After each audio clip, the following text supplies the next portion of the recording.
usually lightning does occur during thunderstorms. That's what you hear, thunder, and the lightning comes right after that. The big flash is the first thing you see. But in those storms, as the air is moving around and there's rain and there's frozen droplets of rain like hail that move around and dust particles, when things move around and they're kind of going past other items and other objects, that can often create a difference in charge.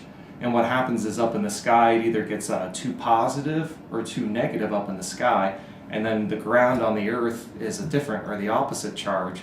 And so there's too much of one charge, too much positive in the air, or maybe too much negative. And for nature, it always wants to even things out, and so when lightning strikes, it evens out that difference in charge. So that's how it really occurs, because of that difference in charge. But kind of what is the root cause of that every time it strikes, people are still unsure of.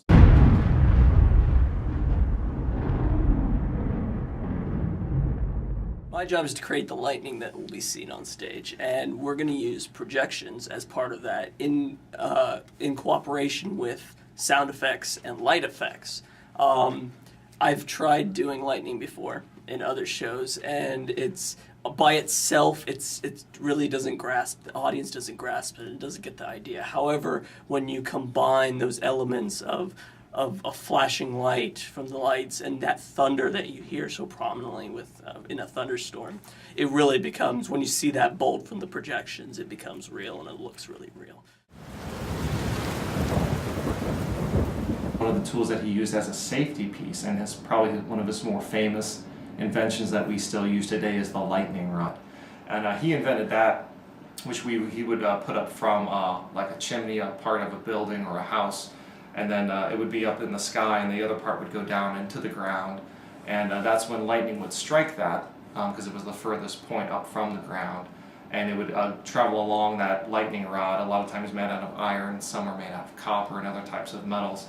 And it would go into the ground, and it would keep the house safe. He sent a kite up into a storm that could maybe be producing lightning at some point.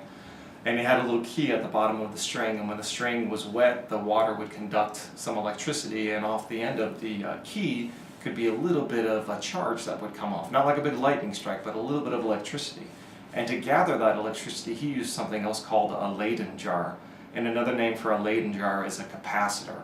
Basically can store electricity. So he would gather and store electricity in these Leyden jars, and then he would do experiments with that electricity afterwards.